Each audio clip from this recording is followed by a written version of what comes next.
In the last lecture, I introduced you to extraction methods, particularly the liquid-liquid extraction, which we mentioned that it's actually the basis, for chromatography. So the traditional liquid-liquid extraction.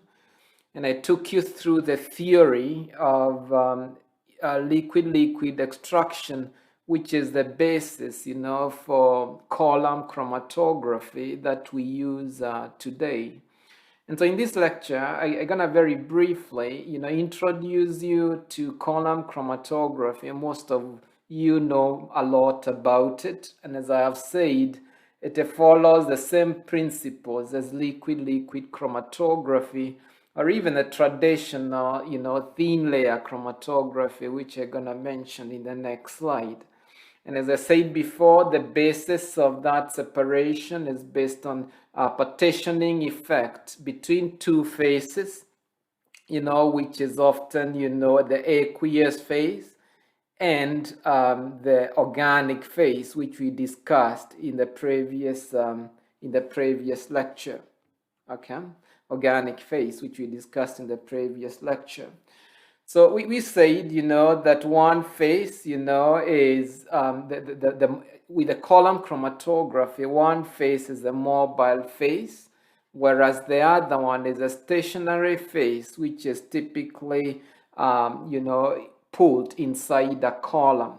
And so the mobile phase often is the eluent, that pushes the analyte through the column, and the analytes would elute, at different times as they come out. And so whatever is coming out is what often we refer to as the eluate, which is the analytes that have been separated through the column. Now, there are many different types of, chromatography based on the type of column chemistry, that you're using. And so I'd like you guys to at least remember these 5 different types of chromatographies based on the molecular interaction between the analyte and the stationary phase that is locked inside the column. And based on that preferential chemistry, the analyte or the eluates, which we talked about in the previous slide, they come out at different times because they are retained at different times, inside the column. And so whatever you get in the end, after doing column chromatography is what you refer to as a chromatogram, where you've got the detector response as a function of retention time, which relates, of course, to the amount of time the analyte spends inside the column. So there are 5 different types of chromatographies based on that interaction chemistry inside the column. This is what you refer to as adsorption chromatography, is the most traditional. Partition chromatography, ion exchange chromatography, size exclusion, chromatography, and affinity, chromatography, which is often the basis, for proteins separation. So very quickly, adsorption chromatography, traditionally it refers to the stationary phase, and the mobile phase is in a liquid or gas, and the chemistry is based on physical interaction of the analyte onto the stationary phase. And so the kind of interaction is purely based on hydrophobic interactions on the surface, of the stationary phase, which in most cases, is silica gel is what's commonly used. Now, as I've said, this one is a traditional method, adsorption chromatography, that was largely developed, by this gentleman, Michael T. Swart, who developed the thin layer chromatography. And in fact, he's often labeled as a father of chromatography because that's where all chromatography started.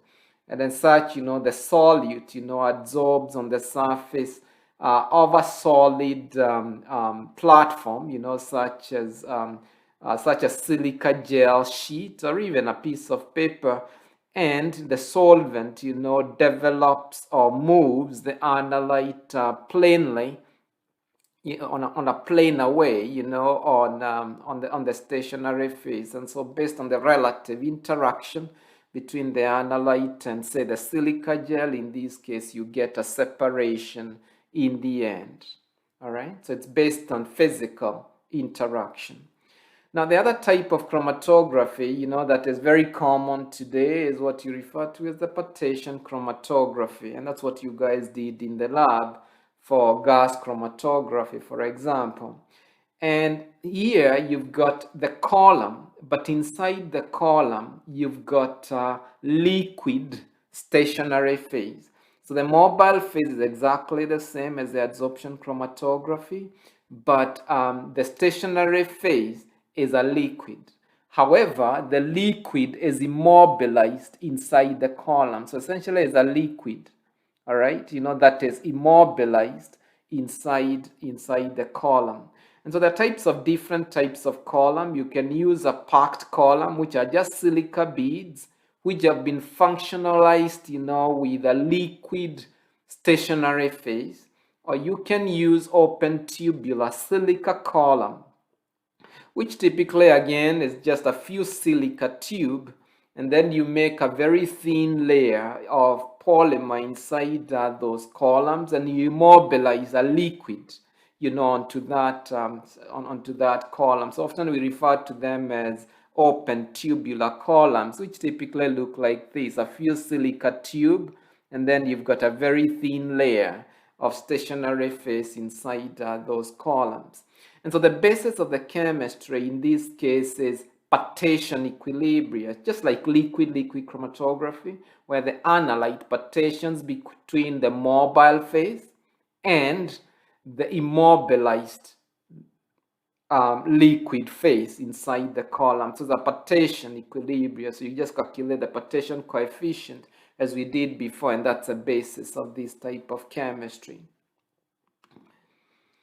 The other type of chromatography is what you refer to as the ion exchange chromatography.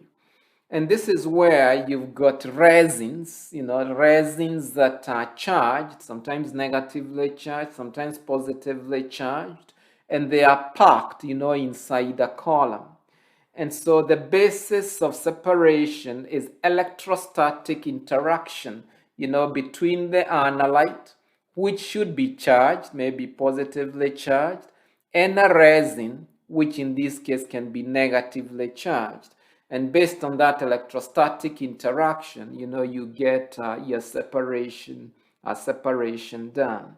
So you can see in this case, the kind of bonding, that is formed between the analyte and the stationary phase is fairly strong. Sometimes, it's a covalent or electrostatic interaction. So it's a fairly strong bond.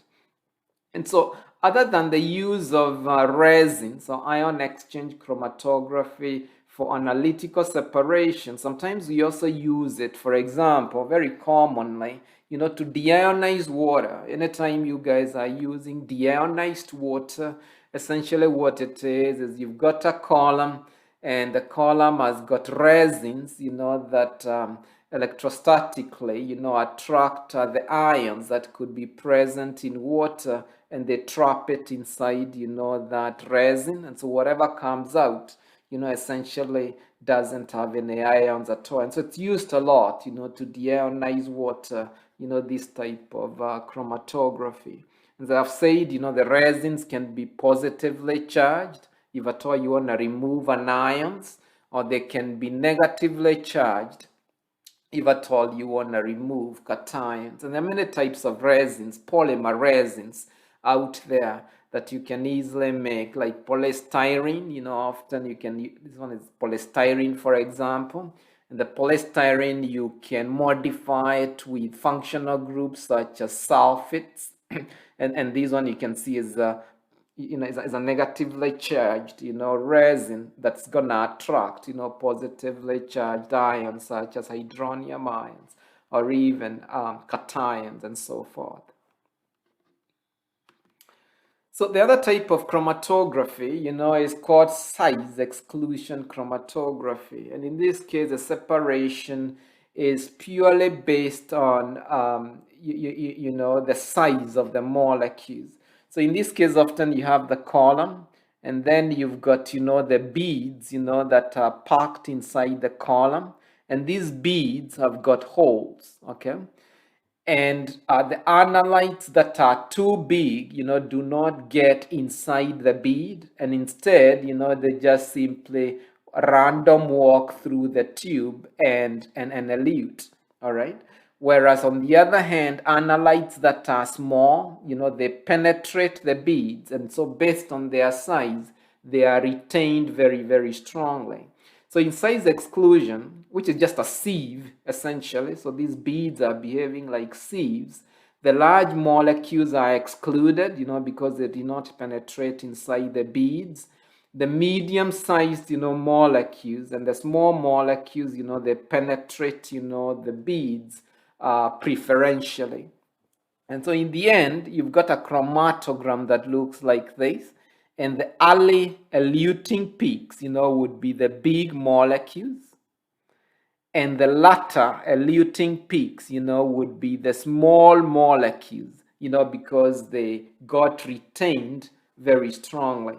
Now, there are two types of size exclusion chromatography. There's what they call the gel permeation chromatography and the gel filtration chromatography.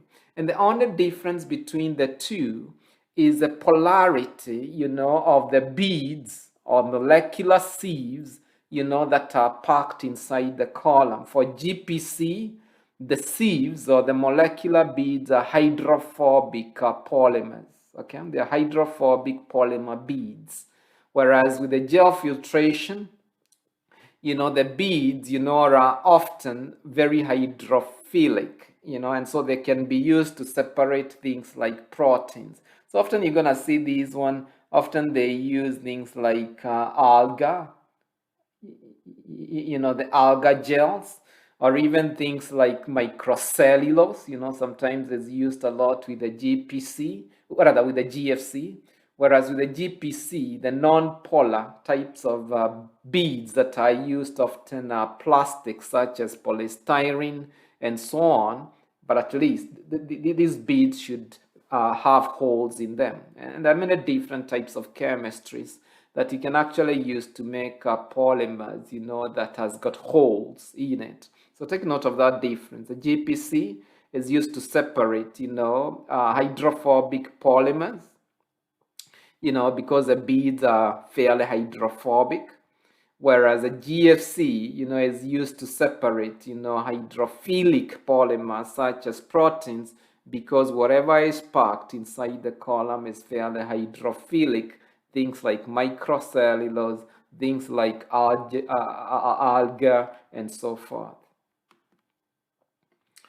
So what are the important features in a chromatogram? I think it's important for you guys to remember, as I've said, that the analyte partitions between two phases, say the stationary phase, which is a liquid that is immobilized, and the mobile phase. And so, of course, you know how to calculate the K, which is the relative ratio between the two concentrations. And so based on that, the migration rates inside the columns, are different. And so typically that's how you actually calculate, the retention time, which is the retention time of the analyte minus the amount of time that the solvent, the TM refers to the amount of time that the solvent took to simply percolate, through the column. So if at all I've got any unretained species, meaning there's no chemistry at play, it flashes through the column. So that Tm refers to the amount of time the non-retained species just took, to percolate through the column.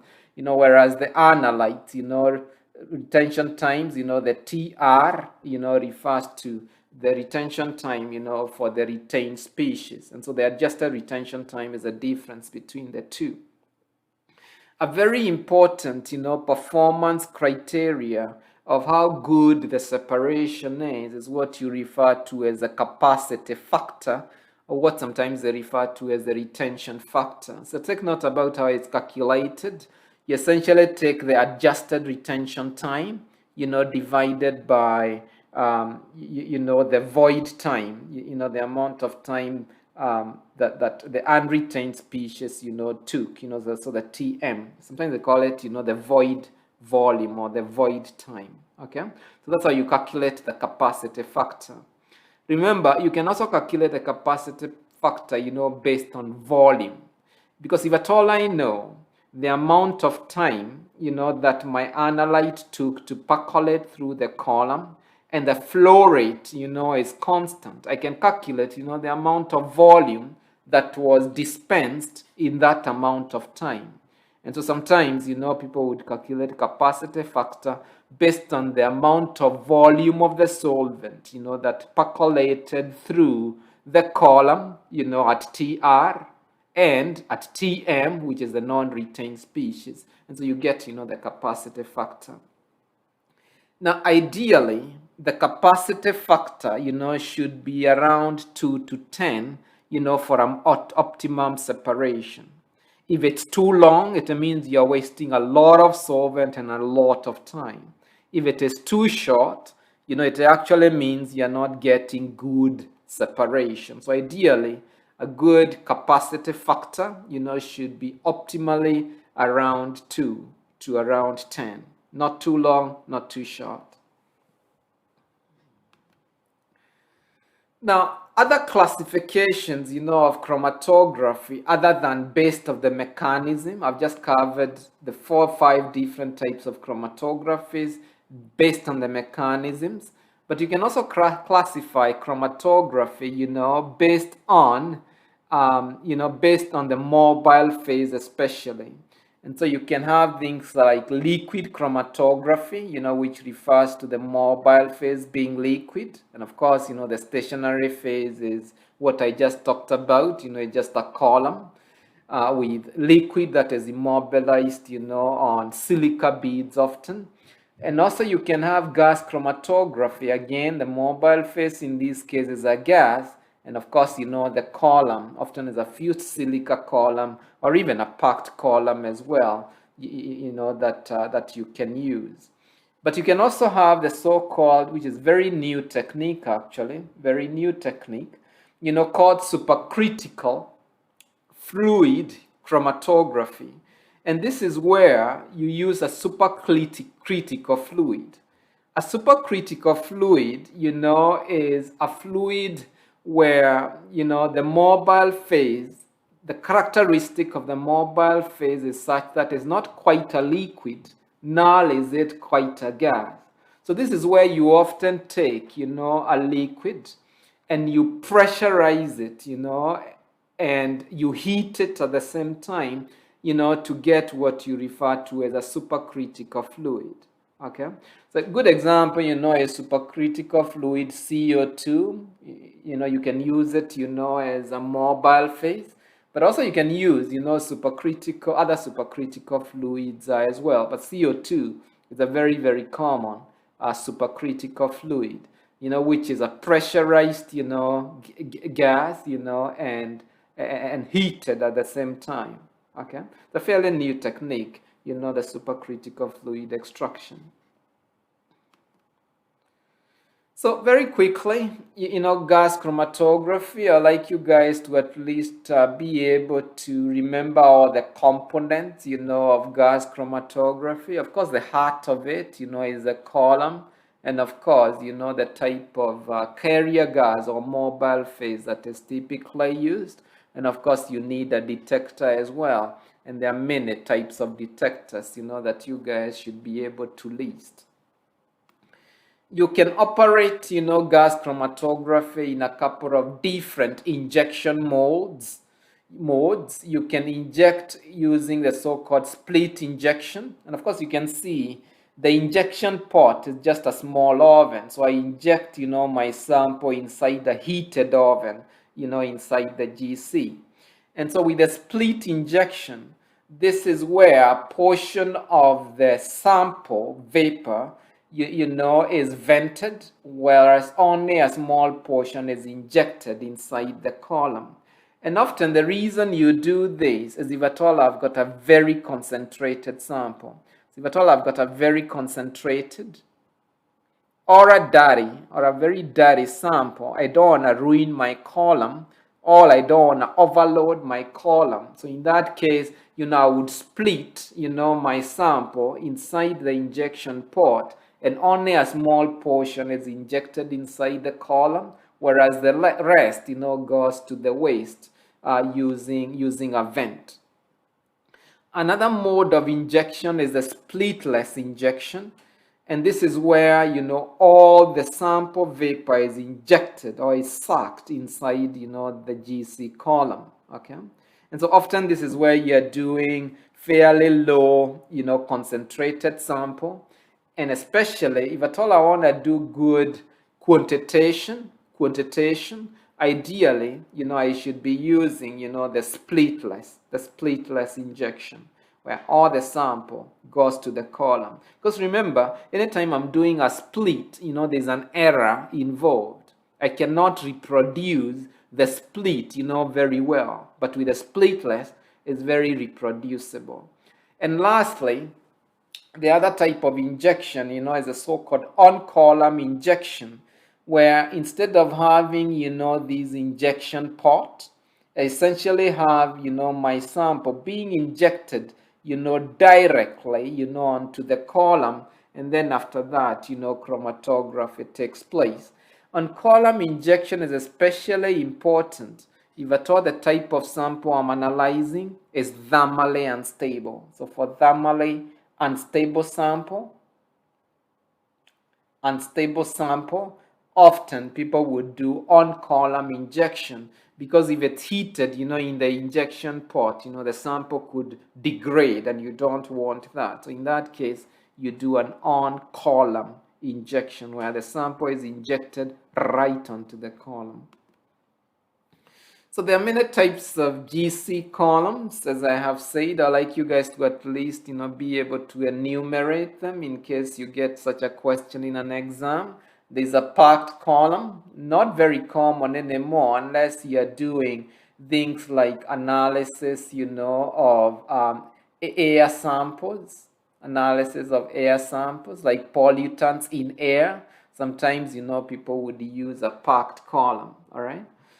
So things like nitrogen in air, carbon dioxide in air, people would use a packed column GC.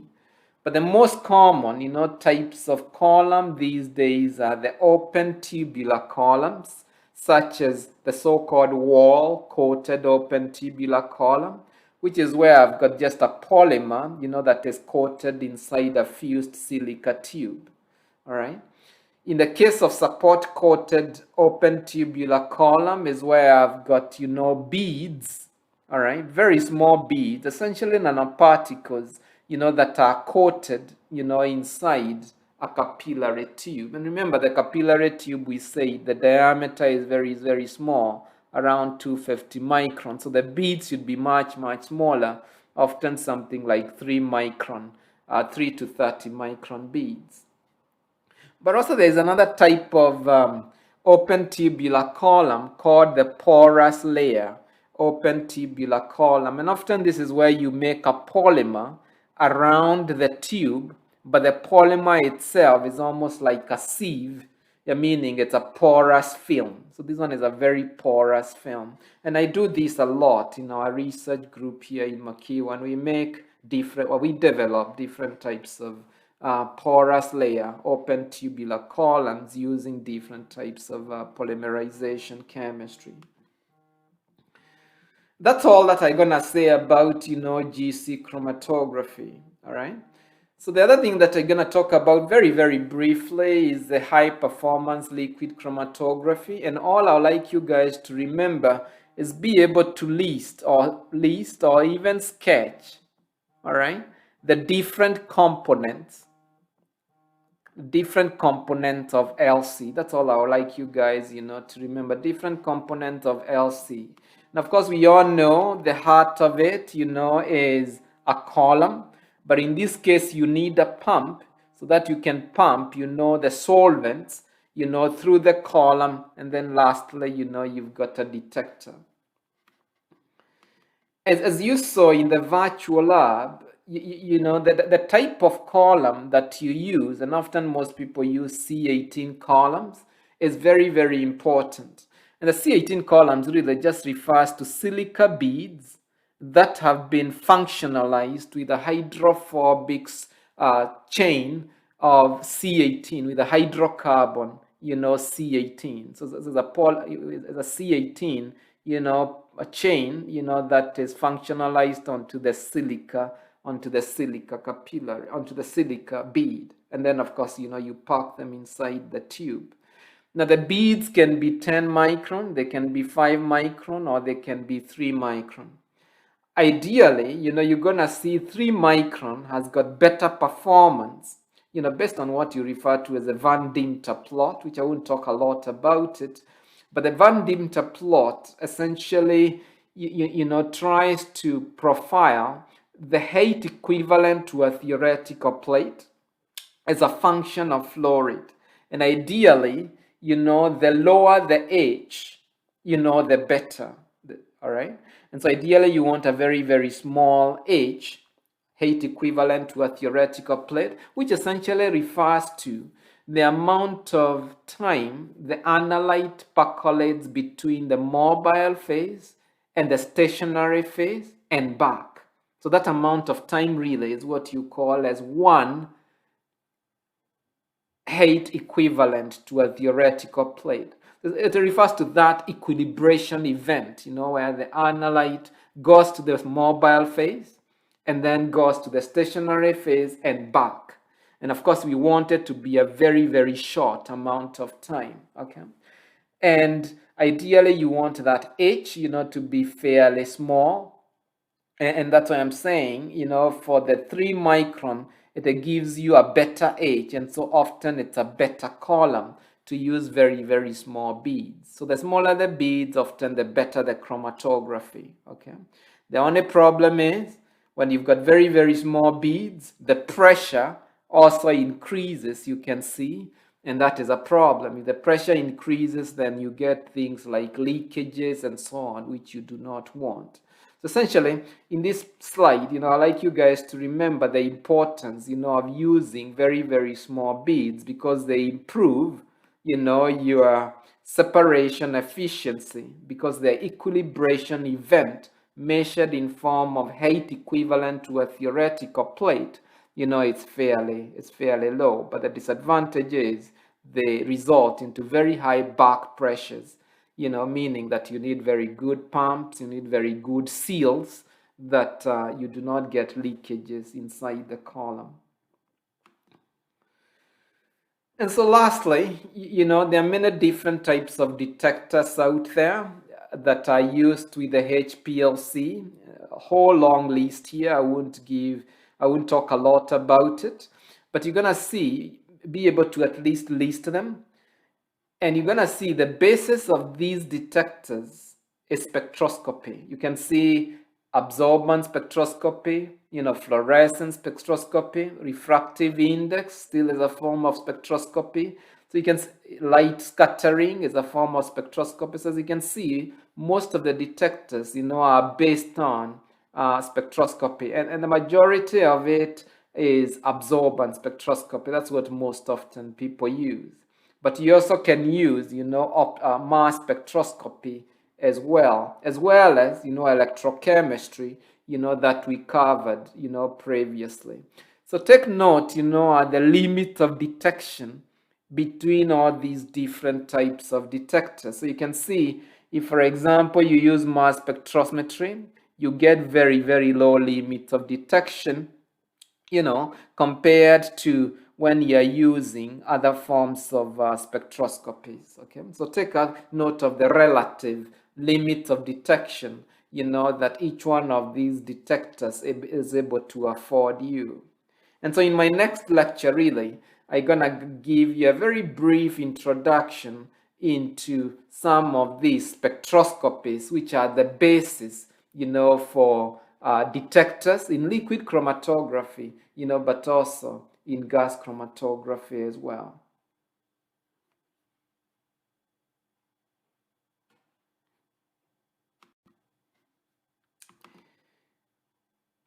And I understand, most of us are getting, fairly tired. So I remind you that I've got only one more lecture, short lecture, that again is gonna cover very basic introduction to spectroscopy, and then essentially we are done. So hanging there, we are almost done.